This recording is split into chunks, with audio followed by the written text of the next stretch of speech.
The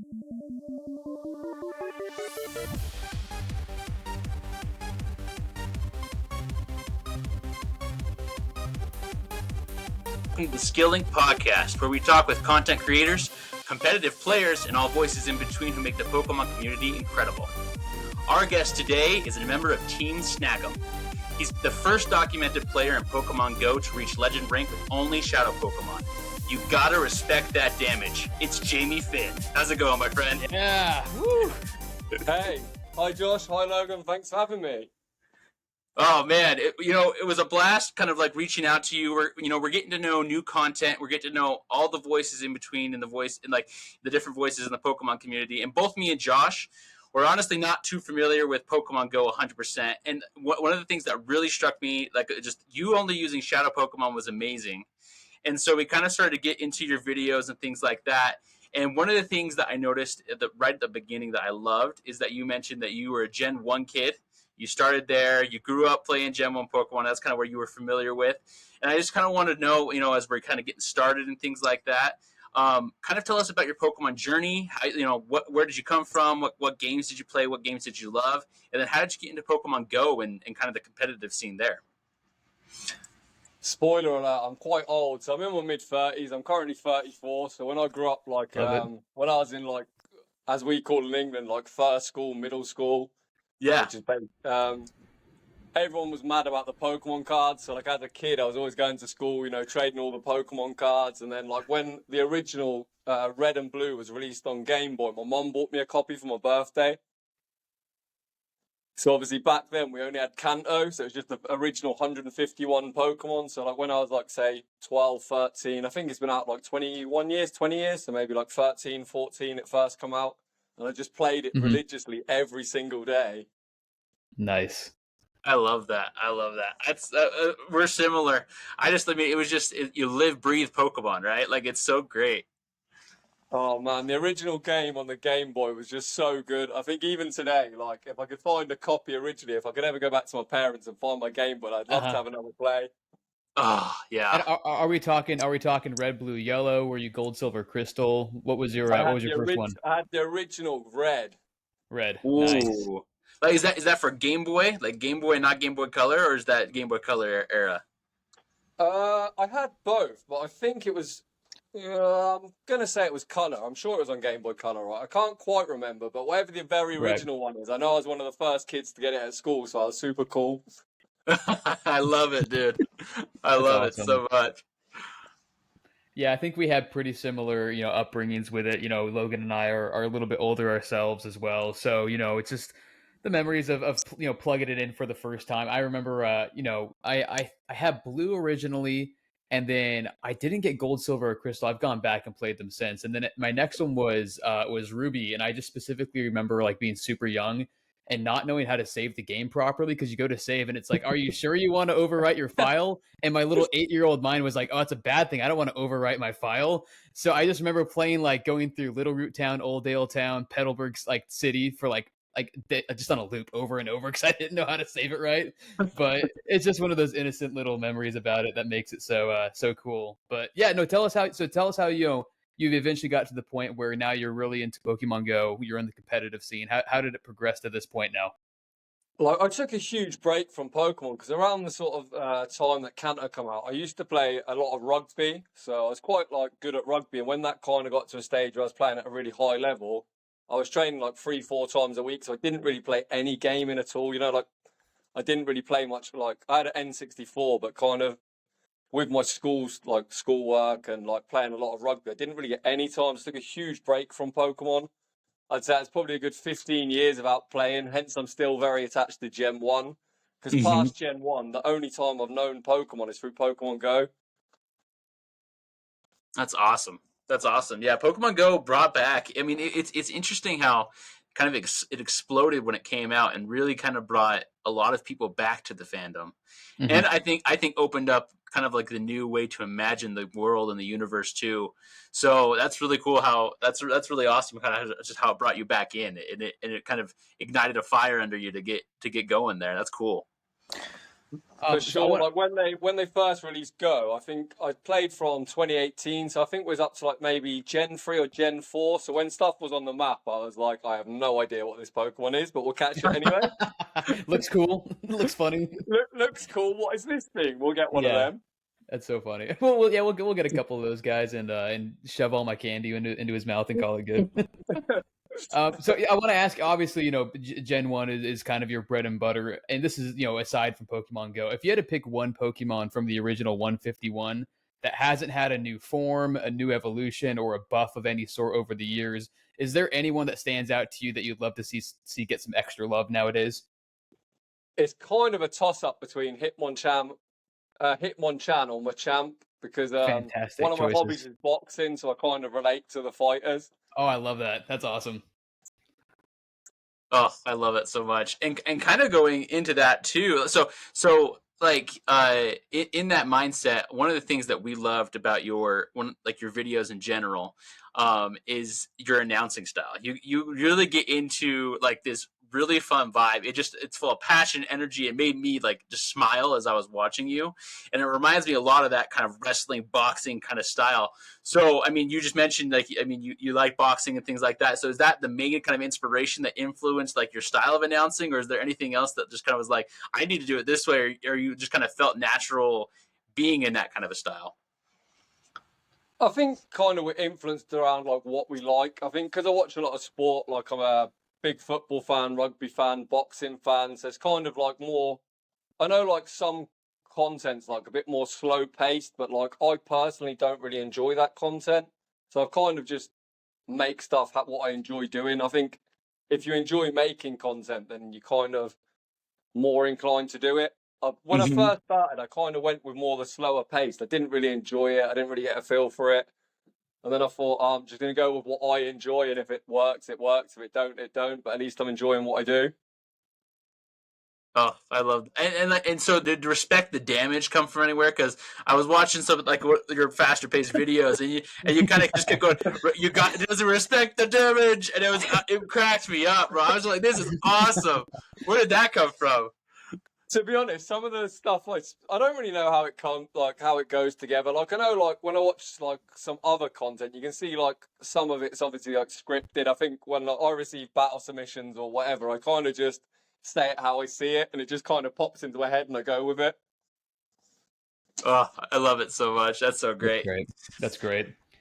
So I wanted to ask, for those who are beginners, do you have any sort of tips for Go PvP beginners?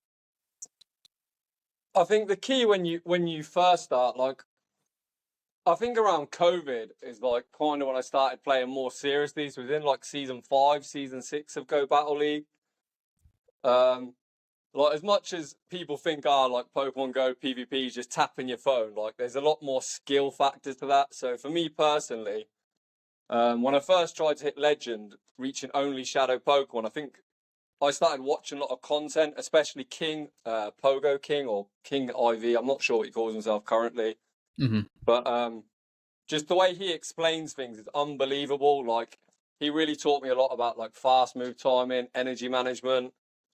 I think these are some of the key aspects you've got to learn. Like if you're not counting fast moves, like unfortunately you're just not going to be good at this game. That was something that I mean, because in our like I said, we're not 100% familiar, and I mean in our initial email chain, we were joking about tapping the phone like a maniac and things like that. Yeah. But I and the thing is like as I was kind of doing my research and things like that, understanding that counting like you have to count how many fast moves you're doing to control your energy and things like that, and it was really cool just kind of in the basic research and through your videos to start to understand how it all works together in this kind of new competitive meta of Pokemon. Because I mean, it's kind of cool to see this new game, this new competitive style esport come into fruition, and kind of to see the community itself build it up. That was something that I found to be extremely interesting, kind of from your videos as well as kind of the way that you were able to notice the things that are going on in the battles to be able to comment on these slight moves like building up damage or building up fast moves and building up the gauge. And so that's a really interesting aspect of the game. Like you said, it's a lot more complicated than it may seem on the higher levels of things, right? For sure, like my girlfriend's recently got into PvP. She's always like played like PvE, so she likes like her name in the game's like Shiny Hunter Shyle. So literally all she cares about is shinies.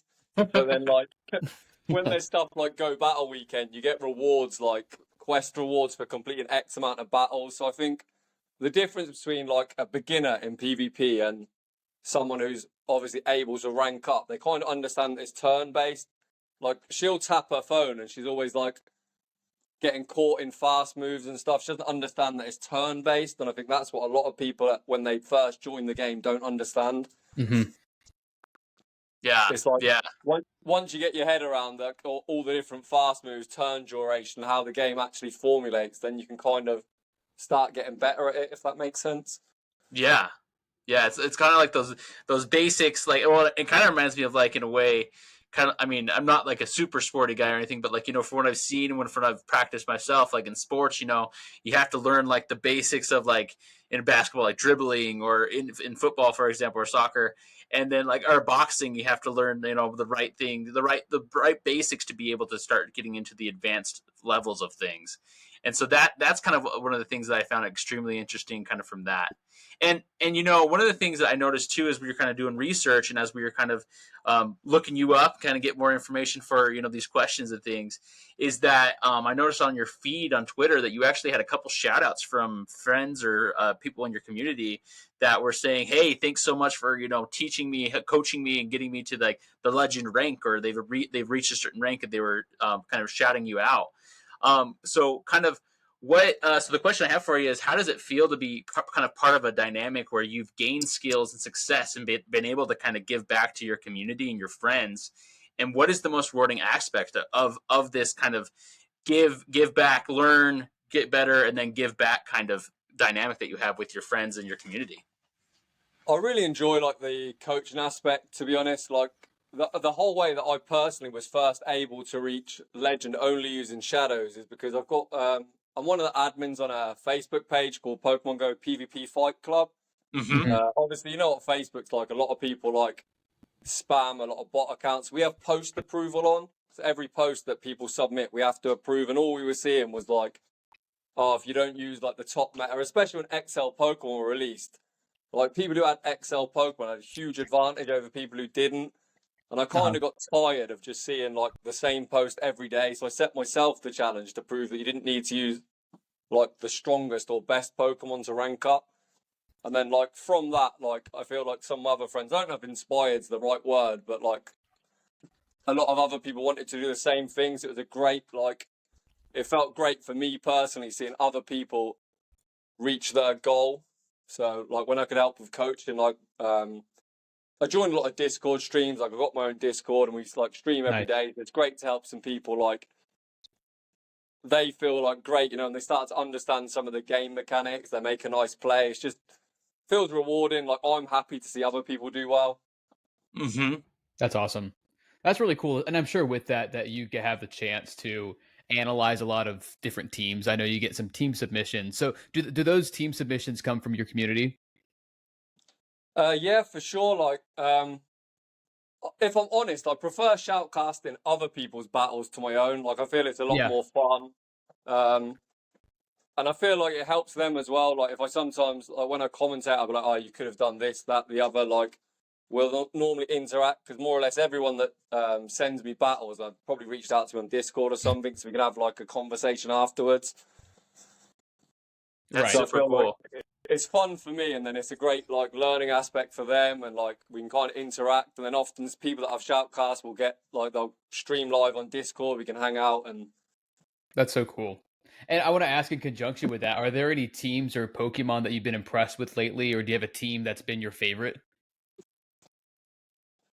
Shadow Drapion's kind of like my channel mascot. Like when Shadow Drapion first got access to Poison Sting, that was kind of my go-to. That's I awesome. still think it's one of the best as well. Yeah.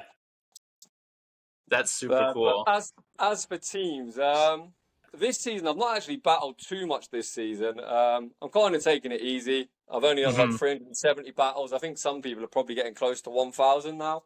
Wow. But I think my go-to team this season in Ultra League is Shadow Alolan Sandslash, Shadow Zapdos Clefable. I was That's able to go on a 14-game win streak the last time Ultra League was around, which was about 2 weeks ago, and I've not actually battled in GBL since. Uh-huh. Wow, so you're on a 14 streak right now then. Yes, sir. Wow, jeez. And what works for you so well with specifically Shadow? You said Alolan Sandslash, and what was it, Clefable? and Uh, Zapdos, right? yeah, so all three of them are using a 2-turn quick move. So Okay, the fact they're using 2-turn quick moves, I think it suits my play style. Like I think the shorter the fast move duration in PvP makes it more like user friendly. Having definitely. 3 Pokemon that all use 2-turn moves makes it really flexible. Like I'm able to switch in and out of bad matchups kind of at my leisure. Whereas if you use something like a 5-turn move, it's kind of a bit clunky and more difficult to play around than bad matchups. Now, if I understand correctly, because like a turn in Pokemon Go isn't necessarily the same as like in like the mainline games, right? It's like 0.5 seconds. Is that right? That's correct. So if you're using a 2-turn move, it's literally like 1 second per quick move. So it kind of lines up quite nicely with most other quick moves. Like if you use like a 5-turn move, like Incinerate, it's kind of really difficult to switch in and out. So I think like my success is normally based on using like shorter turn duration quick moves. It kind of gives me that flexibility because when using Shadow Pokemon, they're a bit more squishy than the normal ones.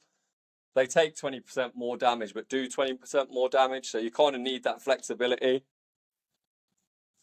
That's cool. That's really, and it also probably helps with that counting mechanic too, right? Kind of helps you keep track of what you've been doing and what like are the next steps are, right? Yeah, for sure as well. Because a lot of people struggle like to count 1-turn quick moves. So a lot of people always ask me how am I counting stuff like lock on, licks, etc. But I actually don't count my opponent's moves. So if I'm using like I don't know, say Swampert with Mud Shot, I'm just counting my own. So if every Mud Shot I throw, because it's a 2-turn move, the opponent's doing 2 lock-ons. So if they want to reach a Zap Cannon, for example, I know it's going to take, when I've done 8 Mud Shots, I know they're going to be at the 80 energy required for the Zap Cannons. That's how I'm able to attempt to catch a move, switching out of the matchups. Just counting my own quick move, just understanding the turn duration. That totally makes sense. That makes sense. That's really cool.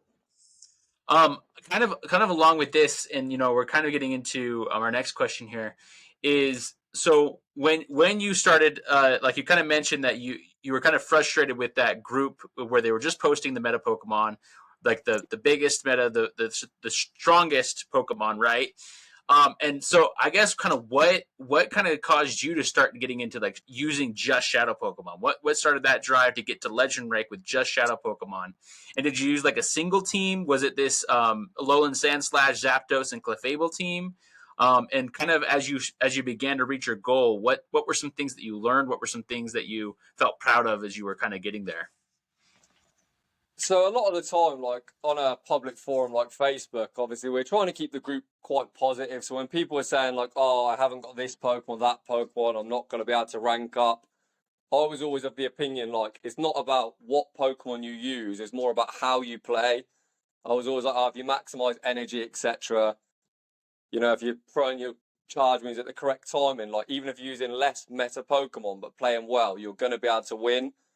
And I kind of made a random comment. I was like, you can probably reach Legend only using Shadow Pokemon. And then like I just kept getting people saying like, "Oh well, you can't do that. Like if you can do that, why don't you?" So I thought, well, why not? I can't preach something that I don't practice. So I thought if someone Yeah. wants to see it, Right. I'll have a go. How long did it? I mean, if you're just curious, how long did it take you to get to Legend rank with just Shadow Pokemon? So I actually never even reached Legend rank without like in general. Like I've always kind of used spicier Pokemon. Like Mm-hmm. I think that kind of sums up why I've not played that much this season. Like I always like to set myself a challenge. Like Mm-hmm. so, season 7 was my first attempt at reaching Legend. I didn't even reach Expert. I peaked at 27.18. And I think that kind of set a realization that I probably wasn't as good as I needed to be. So then I kind of like took the time to study. I watched a lot of content. Like I said earlier, like King IV was without a doubt, in my opinion, one of the best people at explaining. Yeah. So I kind of lurked in his Twitch a lot. Like he's really informative. I asked a lot of questions. He was like great. He'd always like, whenever you're in his Twitch, like he always like interacts. So if you got a question, he'll answer it. So I kind of just took the time to study. So then when season 8 come around, which was my second attempt at reaching legend on only shadow Pokemon, I got to 29.99, 1 point off legend the day before. I then went 2-3 and went to like 29.90 or something. So then the season changed at 9 p.m. for us in the UK. So I had 5 sets the next day, and I was like, I don't want to get this close and not hit it. And luckily, I did. I think I went 4-1 the first set, and I managed to claim my Pikachu Libre on the same day the season switch. I made it with like 3 or 4 hours to spare. Let's go. That's awesome. That's incredible. I can even remember the exact date. It was the 30th of August, 2021. I only remember that because it's my sister's birthday. I love it. So I couldn't even play till like, I obviously went out for like birthday meal with my sister and that, and it got to like 5-6 p.m. like after we'd been out for a meal, and I was like, I'm just going to battle, see if I can make it. I had like 3 hours to spare. Oh, that's awesome. That's so cool. That would have been stressful having that time crunch, but that's great that you were able to do it. Better late than never, right? Exactly. Yeah. No, it's cool. It's cool to hear about all, some of the other creators or pioneers in the space that have kind of inspired you. Are there any other channels or players that you still kind of keep up with? Whether you talk to them personally or you still watch their content, you sit in on a stream. Is there anyone that you've kind of been enjoying lately? I think Oxford U again, like around COVID, like in England, we were in like full lockdown. I'm not sure if it was the same for you guys in the States. But as I'm a security manager at a university, like I was still going to work, so I spent a lot of time at work with not a lot to do. So I kind of was on YouTube quite a lot. I think Oxford U, a Canadian battler, was without a doubt one of the best. I think I took a lot of inspiration from him. I think my commentary style is kind of has been influenced by him. That's awesome. That's really cool. He's like a really fun battler. Like he's a bit like me. He doesn't take the commentary all that seriously, and I just really relate to that. Like it's fun to watch. Do you feel like you've kind of taken the play because you were kind of saying that you use a specific style of like fast moves and things like that, so like a little bit longer with the 2-turn fast moves.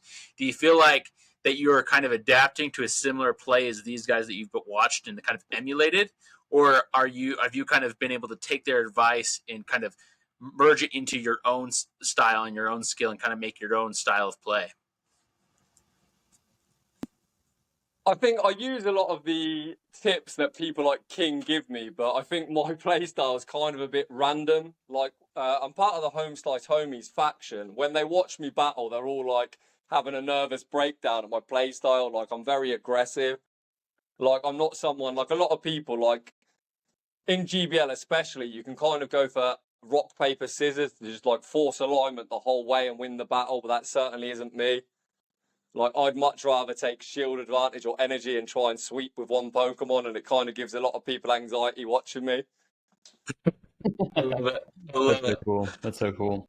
Hyper aggressive. I like it. That's a drippy on attitude, I feel like. That's it. I don't like to ever give anyone any free energy. Like if I've got a Pokemon on low HP, I don't really like letting it go down. I'm going to aggressively switch to something and keep that Pokemon alive as a potential sack swap later.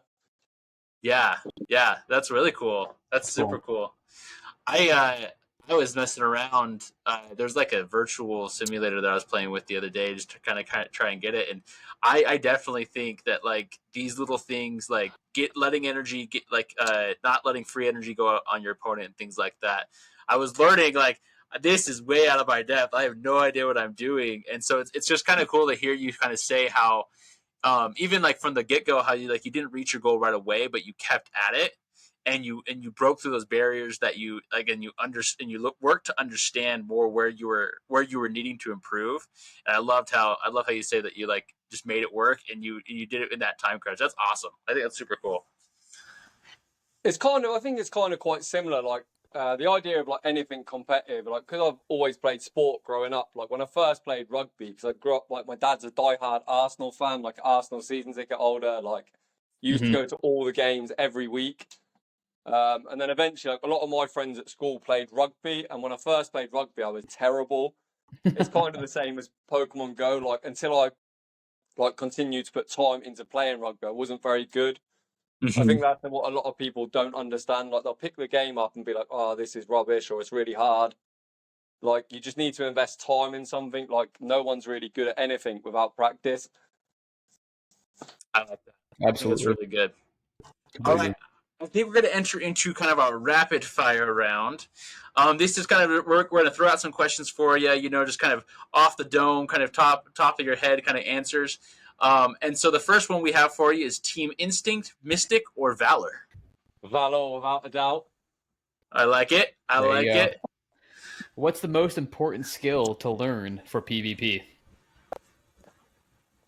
How to manage your energy well. Nice. Okay. And best closer Pokemon. Shadow Swampert. They've tried to nerf it twice, but the goat will always do goat things. I love it, dude. Oh man, it's funny because I was watching something earlier and someone was ranting. I can't remember who it was, but they were ranting about Shadow Swampert. So I was curious if you were gonna mention him too. And sure enough, I've Oh, you always that's did. got a slogan where it's no grass, no problem. If you get like shield advantage and energy lead, literally if they don't have a grass type, it just sweeps everything. That's that's amazing. awesome. I love that Swampert can just. I love how even in like just different meta games, different types of like. So in the mainline series, he's just a menace. In Pokemon Go, he's a menace. He's gonna come to Unite soon and just take over too. When you see a Swampert, if you're down, if you see the opponent bring out a Swampert and you're down, they've got shield advantage, you know you're in for a bad time. That's amazing. I love it. All right, and now we're gonna go kind of into our shower thoughts. I think Josh, you have the first shower thought for Yeah. us. Yeah. So for those listening and for Jamie, shower thoughts are kind of just those, random things that will come to your mind over the course of the day, whether you're sitting there at work, you're literally in the shower, driving around at the gym, whatever, think about it and you're like, hey, it'd be interesting if Pokemon did this or that. So this can pertain to Pogo or to anything Pokemon. So we have a couple of these lined up for you. We want to pick your brain and hear what you have to say.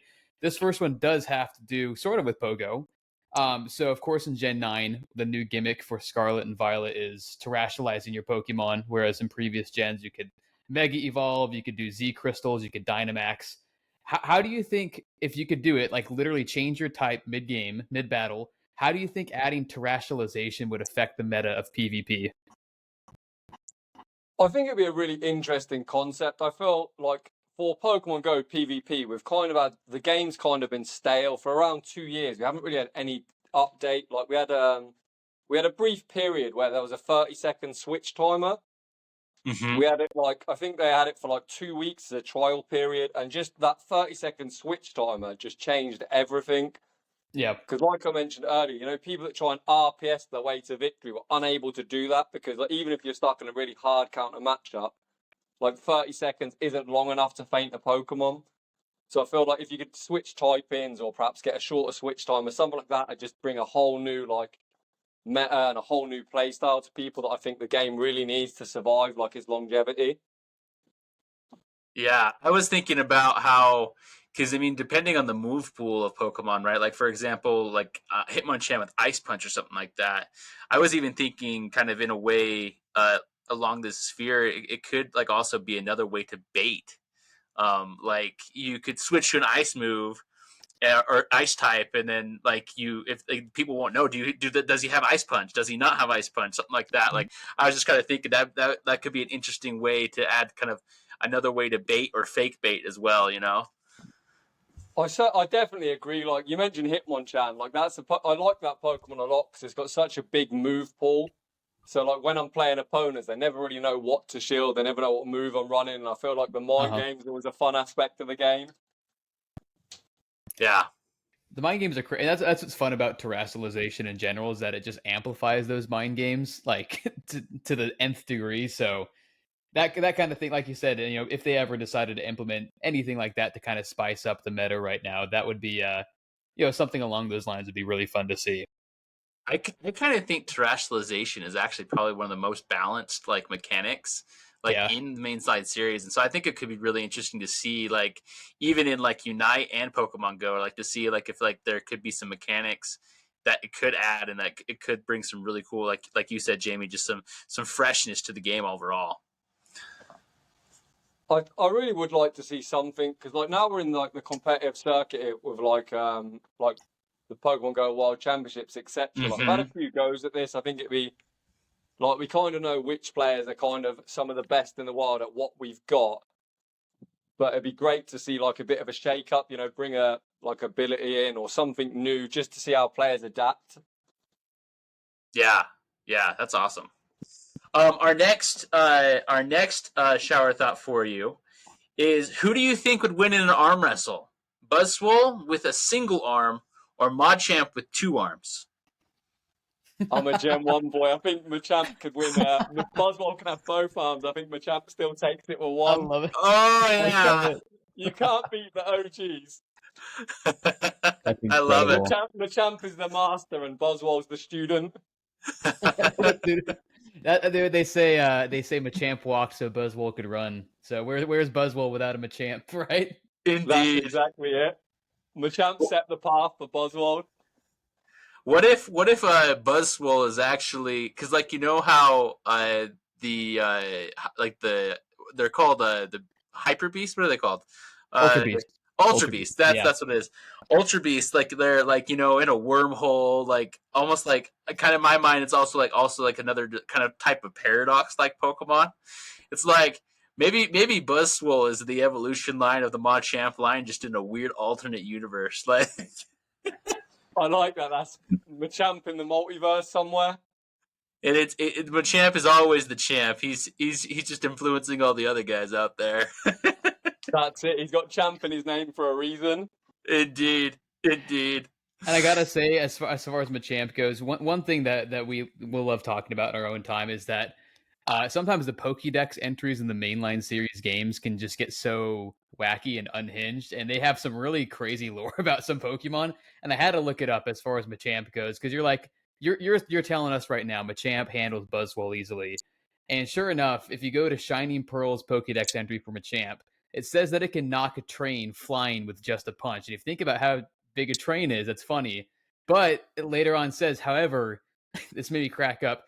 Machamp is terrible at delicate work using its fingers. So I just imagine it causing this train to go flying into the distance and it goes for like a cup of tea or something or some knit work or whatever, and he can't do it because his fingers. Machamp's that guy when you're at work that just caused a massive accident without realizing. Oh yeah. It's And like then- it's like in The Incredibles when Mr. Incredible like walks through the office and his shoulders like break all the cubicle walls. Oh That's man. Machamp trying to fit through a door frame with his massive Yeah. shoulder span. That's it. oh, I love it. I love it so much. good. Um. Anyway, I mean, this has been awesome, JB. We greatly appreciate you coming on here and kind of showing us your expertise, talking to us more about the intricacies of Go Battle League, and kind of those things that us as kind of newer players, newer to the scene of the Pokemon Go world, like helping us understand that more, and then also kind of going into why you went into Shadow Pokemon. I think it's really cool how you were just like, you know what, I'm gonna go upstream. I'm gonna go against the current, and we're gonna show everyone that we can bust through and get to Legend rank as a Shadow Pokemon player. I just wanted to kind of give you a shout out, let you talk for a second and say kind of what you're up to in the next coming weeks in your content, where people can find your content, and then if you want or if you could can you give us any nuggets of wisdom, give our people some nuggets of wisdom, and then after that we'll kind of wrap up. So I think when it comes to Pokemon Go PvP, there's plenty of good tutorials online. People like Rise to the Occasion, Kalen Peng, Pogo King or King IV. If you watch these people, just watch the game. Like if you reach out on platforms like Twitch, YouTube, etc., you can just watch how some of the best players in the world play. If you take some notes on how they play, I think the key to anything, if you want to be good at something, you need to invest time, and I think Pokemon Go is exactly the same as that.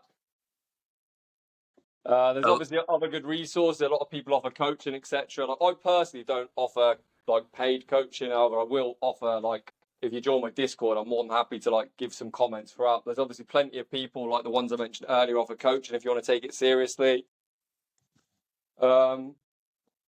Yeah, I think just the key is just invest your time. Like nothing comes like that easy. Like especially at Pokemon Go, if you invest time, like there's absolutely no reason why you can't or anyone can't reach the higher ranks, and you don't have to use the meta Pokemon. It's more important to use. You can use like a good player will be a bad player using off meta picks because like the gameplay's better. Like it's a lot more important to play well than play good Pokemon. I think that's kind of like how I started. I was always of the opinion that if I can play well or better than the people I'm playing, despite not having the best team, I'd still be able to win the battle. I love that. I love that, bro. Again, and people can find you just on your Twitter at Jamiefin. It's Jamiefin1415. Is that right? Yeah, so Jamiefin1415 on Twitter, YouTube. If people want to use Pokemon Go Fates Club, we've got Pokemon Go PvP Fight Club. We've got like 20,000 members. Oh, that's Everyone's so cool. really helpful, like interactive. I've also got a Discord. I'll be honest, I'm a bit of a tech noob, so I'm unsure on what my Discord's called, but it's like Shadow Hub. I'm sure if you Yeah, I think it's the Shadow Hub. Yeah. We'll plug all your stuff in the description as well. So if wherever we can find you, Twitter, of course, your channel, we'll make sure we hook everyone up. Even though we're small and growing, we want to make sure people know where to find you. So I appreciate it. So if people are looking for like help with like if I have any questions, like Discord's a great place. I'm always like I stream my own battles a couple times a week, or I join some of my friends streaming. So that's a great opportunity to ask any questions. And I think like sometimes when you watch something, you don't quite understand what's going on. So like if they want to reach out on Discord while I'm on one of the Discord calls, a great opportunity to, I don't know, help answer them questions, etc. I love it. And is there any like last minute bits of wisdom for life or just in general that you want to give the people? When it comes to Pokemon Go, I always think like if you're not enjoying it, like take a break. Like I've definitely been a player who takes breaks often. Like I currently haven't played for 2 weeks, minus my Battle Frontier battle yesterday. But that's obviously that's like a team format. Shout out to the Home Slice homies. I played for like Home Slice Henry's team. That's But awesome. in general, like if you're not enjoying it, have a break. Like a break sometimes good. Mhm. I think like if you're not enjoying something, don't do it. I think a lot of people like do the battles every day out of habit. I think this is kind of why people get like annoyed or wound up. Like I'm never really a player who gets particularly tilted with the game. Like if I have a bad day, I'll just take a few days off, like come back with a fresh mind and then go again. I love it, man. I love it. Again, thank you so much for joining us today. And everybody out there, look up for Jamiefin's content out there. He's incredible, as you can tell. And we will see you next time at the Skilling Podcast. Goodbye. Thanks, everybody. See ya. Thanks for having me.